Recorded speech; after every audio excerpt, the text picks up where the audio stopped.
Ti si potvrdila sad da si stavila smeće na njen krevet. Je to istina?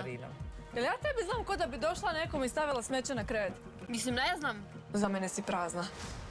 Do dna si mi prazna. Ko barbika si mi prazna si mi, tu nemaš ništa. A ti moraš sebe zapitati zašto vjeruješ jednoj strani priče, a nisi čula drugu stranu priče. Pa sad sam rekla da dođe tu da razgovaramo.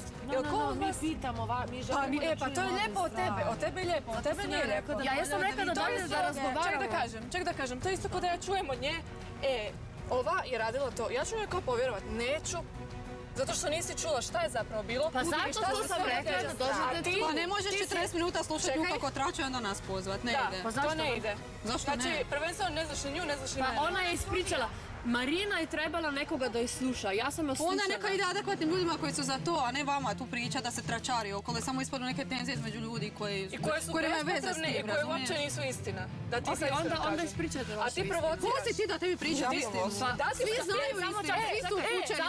Zašto se sad svađa sa mnom? Gledaju, sad će plakat, zato što je žrtva. Već 10 dana te trpim takvu.